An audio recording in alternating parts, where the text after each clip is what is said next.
Hello my dear students, स्वागत है आपका हमारे यूट्यूब चैनल पर। तो डियर स्टूडेंट्स, अभी तक हम लोगों ने प्रीवियस क्लास में पढ़ लिया था कि जो एल्डिहाइड और कीटोन्स होते हैं वह किस टाइप के ऑक्सीडेशन रिएक्शन शो करते हैं, किस टाइप के रिडक्शन रिएक्शन शो करते हैं। हमने ये भी देख लिया था कि एल्डिहाइड का ऑक्सीडेशन बहुत ईजिली पॉसिबल है, बट कीटोन का ऑक्सीडेशन ईजिली नहीं हो पाता है।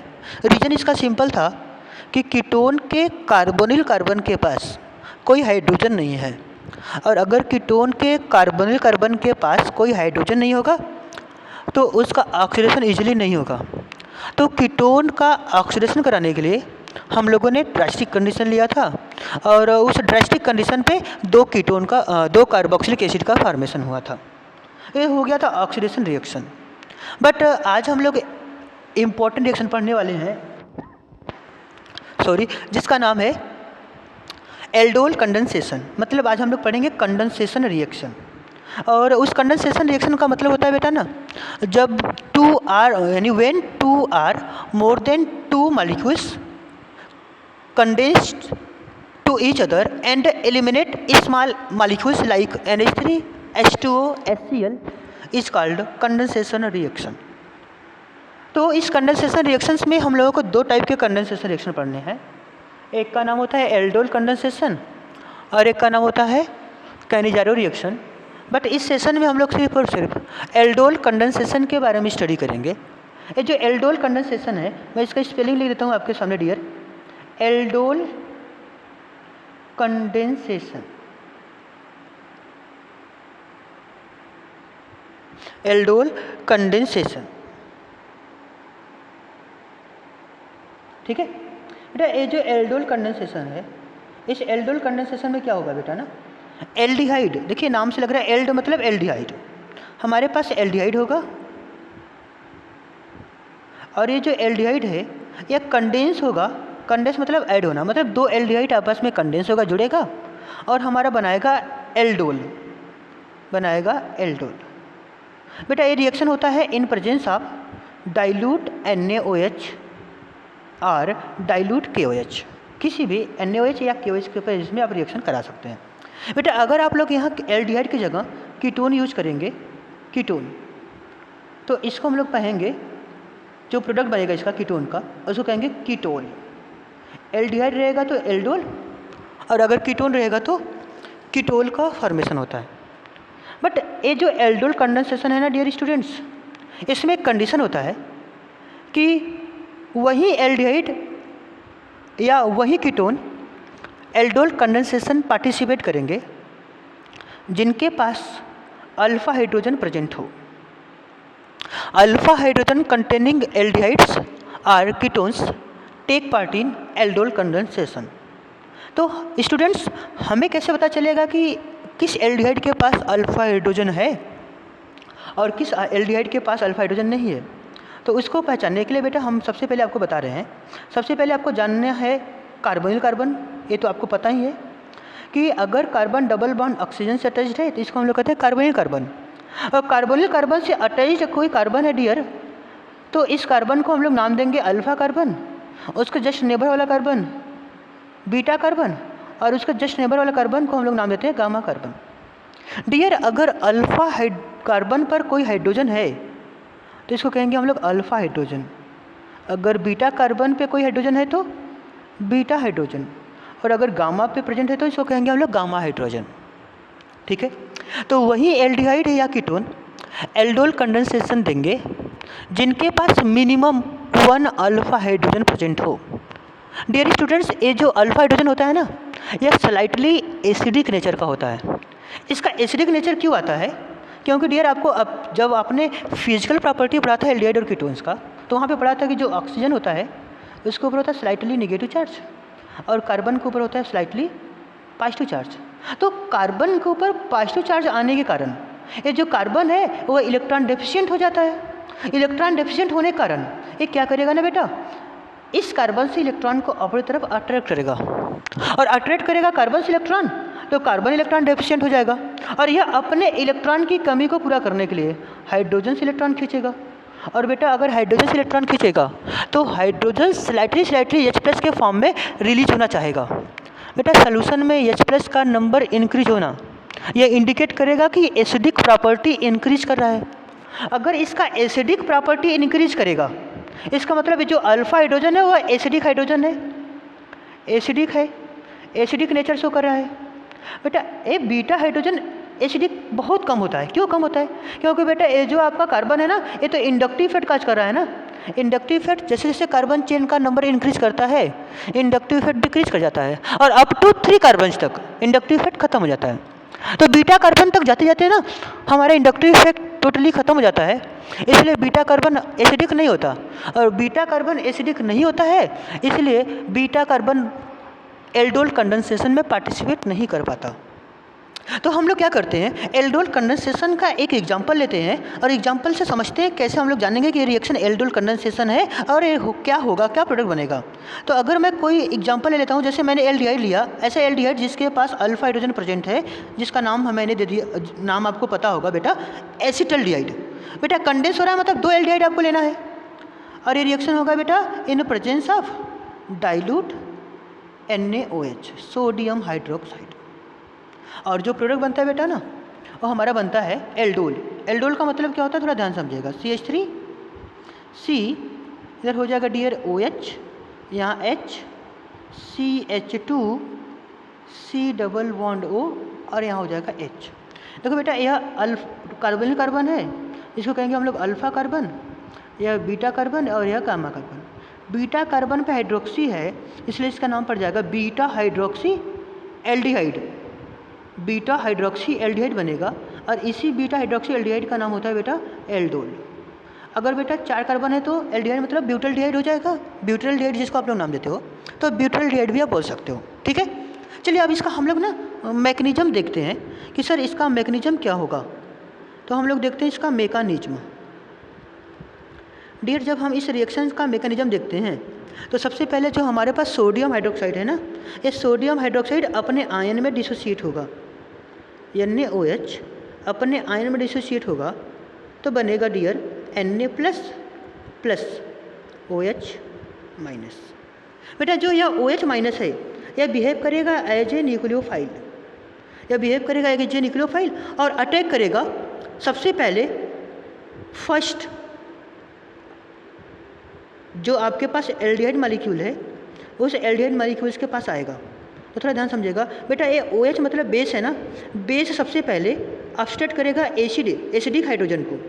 तो बेटा यह एसिडिक हाइड्रोजन को अपस्ट्रेट किया तो बेटा इस जैसे यह एसिडिक हाइड्रोजन को लेगा यह बॉन्ड मूव करके चला जाएगा इस कार्बन के पास, और जैसे ही कार्बन के पास जाएगा आपका डियर बन जाएगा CH2 negative C double bond O and H और यहाँ से आपका H2O रिलीज हो जाएगा।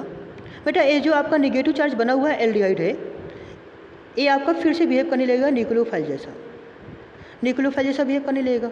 और ये न्यूक्लियोफाइल देखिए बेटा ध्यान से, इसके ऊपर है पार्शियल नेगेटिव, इसके ऊपर है बेटा पार्शियल पॉजिटिव, तो ये न्यूक्लियर फाइल कार्बोनिल कार्बन के पास अटैक करेगा, न्यूक्लियोफिलिक सेंटर पे अटैक करेगा और यह बॉन्ड मूव करके इस कार्बन पे ऑक्सीजन पे चला जाएगा। तो आपका बन जाएगा डियर, देखिए सॉरी स्टूडेंट्स, यहाँ से हम लोग चेंज करते हैं। ये जो आपका बना हुआ है प्रोडक्ट है CH2 positive charge C double bond O and H, ये अटैक करेगा डियर ना सेकेंड एल्डिहाइड के ऊपर CH3 C double bond O and H। Dear students ये नेगेटिव चार्ज कंपाउंड्स है, नेगेटिव चार्ज वाला अटैक करेगा कार्बोनिल कार्बन के ऊपर और यह बॉन्ड मूव करके इस साइड में जाएगा।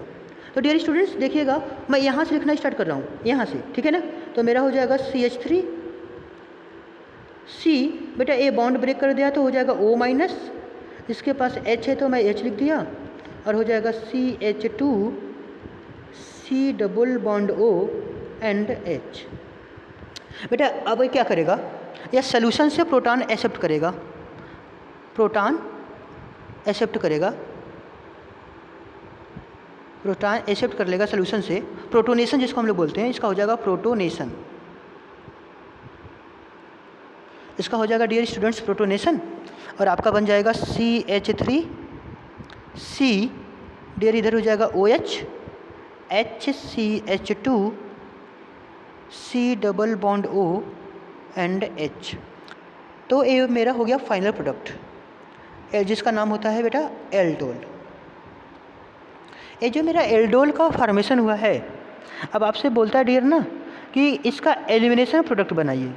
तो बेटा अगर हम इसका एलिमिनेशन प्रोडक्ट बनाएंगे तो क्या होगा बेटा ना, जिस कार्बन से OH लगाए तो बीटा कार्बन है, और बीटा कार्बन से OH और अल्फ़ा कार्बन से H, अल्फ़ा बीटा एलिमिनेशन हो जाएगा। और जब अल्फ़ा बीटा एलिमिनेशन होगा डियर स्टूडेंट्स ना, एल्कीन का फॉर्मेशन होता है। जब आप लोग पढ़े हो, जब भी एलिमिनेशन रिएक्शन होता है तो एल्कीन का फॉर्मेशन होता है। तो यहाँ पे एल्कीन बन जाएगा CH double bond CH C double bond O और H। अभी हो गया आपका final product of aldol condensation, ये फाइनल प्रोडक्ट हो गया। तो जो आपका एल्डोल कंडेंसेशन है, इसमें आपको दो चीज़ें ध्यान रखनी है। आपको लेके चलना है डाइल्यूट सोडियम हाइड्रोक्साइड, और आपका लेके चलना है ऐसा एल्डिहाइड या ऐसा कीटोन जिनके पास अल्फ़ा हाइड्रोजन प्रेजेंट हो। अगर किसी एल्डिहाइड के पास अल्फ़ा हाइड्रोजन नहीं है तो वह एल्डोल कंडेंसेशन में पार्टिसिपेट नहीं करेगा। कभी कभी डियर स्टूडेंट्स ऐसा भी होता है ना कि एक एल्डिहाइड, डियर स्टूडेंट थोड़ा ध्यान दीजिएगा, कभी कभी हम लोग ऐसा लेके चलते हैं कि हमारे पास एक एल्डिहाइड होता है और एक, थोड़ा ध्यान दीजिएगा डियर स्टूडेंट्स, एक हम लोग ले लेते हैं aldehyde CH3 C double bond O and H plus, हम लोग ले लेते हैं बेटा ना एक कीटोन ले लेते हैं CH3 C double bond O और यहाँ पे ले लेते हैं CH3, ठीक है। अगर एक एल्डिहाइड और एक कीटोन आप लेके चलोगे तो डियर स्टूडेंट्स आपको जैसा पता है कि हम लोग कभी भी एक रिएक्टेंट तो सिलेक्ट करके लिए नहीं है, तो हम जब भी लेंगे तो 1 मोल रिएक्टेंट लेंगे, 1 ग्राम 2 ग्राम जो भी लेंगे तो कुछ अमाउंट में लेंगे ना, 1 ड्रॉप 2 ड्रॉप। तो बेटा किसी 1 ड्रॉप 2 ड्रॉप में एक तो एल्डिहाइड या एक तो कीटोन का मॉलिक्यूल्स होगा नहीं, जब भी होगा तो वहाँ पे 1 मोल मॉलिक्यूल्स होंगे। और अगर 1 मोल मॉलिक्यूल्स है, इसका मतलब बेटा ना ये जो आपके पास एल्डिहाइड है और यह जो आपके पास कीटोन है, इसका जब हम रिएक्शन कराएंगे डाइल्यूट सोडियम हाइड्रोक्साइड के साथ, डाइल्यूट सोडियम हाइड्रोक्साइड के साथ, तो डियर स्टूडेंट्स इसके 4 प्रोडक्ट बनने का चांस हो जाता है। डियर स्टूडेंट थोड़ा ध्यान दीजिएगा, इसका टोटल 4 प्रोडक्ट बन देता है। क्या 4 प्रोडक्ट बनेगा डियर स्टूडेंट्स, कि यह जो एल्डिहाइड है इसका हो जाएगा सेल्फ कंडेंसेशन, और अभी सेल्फ कंडेंसेशन हुआ था तो इसका प्रोडक्ट आपने देखा था क्या बना था, CH3 C, यहाँ पर हो गया था बेटा OH, यहाँ H था CH2 C double bond O और H, ये बन गया था आपका, जिसको कह रहे थे हम लोग सेल्फ कंडेंसेशन। बेटा यहाँ पर सिर्फ कीटोन 2 आपस में होगा तो भी यहाँ पर हो जाएगा सेल्फ कंडेंसेशन, और अगर सेल्फ कंडेंसेशन होगा तो इसका जो प्रोडक्ट बनेगा वो बन जाएगा CH3 C, यहाँ हो जाएगा डबल, यहाँ पर हो जाएगा OH, यहाँ हो जाएगा डियर स्टूडेंट्स, इसको प्रोटेक्ट किया है तो यहाँ रहेगा आपका CH3, यह हो जाएगा CH2 and C double bond O CH3, ठीक है स्टूडेंट्स। तो ये आपका एक बन जाएगा, तो ये मतलब यह एक प्रोडक्ट बनेगा, एक प्रोडक्ट यह बनेगा। तो डियर स्टूडेंट्स एक ऐसा भी हो सकता है कि इसका जो अल्फा हाइड्रोजन है इस कार्बन के ऊपर अटैक किया हो, तो अगर इसका अल्फा हाइड्रोजन इस कार्बन के ऊपर अटैक किया होगा तो आपका जो थर्ड प्रोडक्ट है, थर्ड वाला, वो आपका बन जाएगा, थोड़ा ध्यान दीजिएगा, वो हो जाएगा CH3, यहाँ हो जाएगा OH, बेटा यहाँ हो जाएगा CH3 CH2, यहाँ हो जाएगा C डबल बॉन्ड OH। और डियर स्टूडेंट्स ऐसा भी हो सकता है ना कि इसका अल्फा हाइड्रोजन इसके पास अटैक किया हो, ये भी चांस है। तो जो मेरा प्रोडक्ट बनेगा, थोड़ा ध्यान दीजिएगा, इसका अल्फा हाइड्रोजन इसको ऊपर अटैक किया है तो यह मेरा हो जाएगा CH3 C डबल बॉन्ड, यहाँ पे देखिएगा इसका अल्फा हाइड्रोजन अटैक किया है ना, तो यहाँ से आकर इधर ब्रेक करेगा तो आपका बन जाएगा C डबल बॉन्ड O, यहाँ पर हो जाएगा डियर स्टूडेंट्स CH2, यहाँ हो जाएगा CH, इधर हो जाएगा OH, इधर CH3 कर लीजिए और इधर भी हो जाएगा CH3। तो डियर स्टूडेंट्स टोटल 3 टाइप्स के प्रोडक्ट बनने के चांसेस हैं, ठीक है। तो आपको अब देखना क्या है कि अटैक किस कार्बन का हो रहा है, किस अल्फा हाइड्रोजन का अटैक हो रहा है। जिस टाइप के अल्फा हाइड्रोजन का अटैक होगा उस टाइप के प्रोडक्ट का फॉर्मेशन होता है। तो अगर 2 डिफरेंट एल्डिहाइड या फिर एक एल्डिहाइड एक कीटोन या फिर 2 डिफरेंट कीटोन लेंगे तो टोटल 4 टाइप का प्रोडक्ट बनने के चांसेस होते हैं, जो मैंने आपको दिखा दिया। एक या तो हो सकता है सेल्फ कंडेंसेशन हो, या तो हो सकता है सेल्फ कंडेंसेशन कीटोन का हो, या तो एक एल्डिहाइड दूसरे कीटोन के ऊपर अटैक करे, या तो दूसरे टाइम में क्या हो कि एक कीटोन दूसरे एल्डिहाइड के ऊपर अटैक करे, तो आपका 4 नंबर का प्रोडक्ट बनेगा। तो डियर स्टूडेंट, टोटल 4 टाइप्स का प्रोडक्ट बनते हैं अगर हम लोग डिफरेंट एल्डिहाइड या कीटोन्स लेते हैं तो। बेटा इस रिएक्शंस को हम लोग नाम देंगे cross aldol condensation. Cross aldol condensation. बेटा एनसीईआरटी ने तो इसका नाम लिखा है cross aldol condensation, but reference book अगर हम कोई फॉरेन राइटर का बुक लेके चले, उन सभी फॉरेन राइटर्स में इसका नाम क्रॉस नहीं दिया है, बल्कि इसका नाम दिया है क्रॉस्ड। तो डियर स्टूडेंट्स, हम लोग एनसीईआरटी फॉलो कर रहे हैं तो हम क्रॉस ही नाम लेके चलेंगे, बट अगर क्वेश्चन में आपके क्रॉस्ड अगर दिख जाए तो आप कन्फ्यूज मत होइए, दोनों का मतलब सिमिलर है, चाहे क्रॉस दिया हो या क्रॉस दिया हो, दोनों के मतलब सिमिलर्स होते हैं। ओके डियर स्टूडेंट्स, तो ये जो एल्डोल कंडेंसेशन है आपको समझ में आ गया, तो आज का सेशन यहीं फिनिश करते हैं। बाकी कल हम लोग स्टार्ट करेंगे कैनिजारो रिएक्शंस, और कैनिजारो रिएक्शंस के बारे में स्टडी करेंगे डिटेल में। ओके स्टूडेंट्स, तो बाय, मिलते हैं नेक्स्ट सेशन में।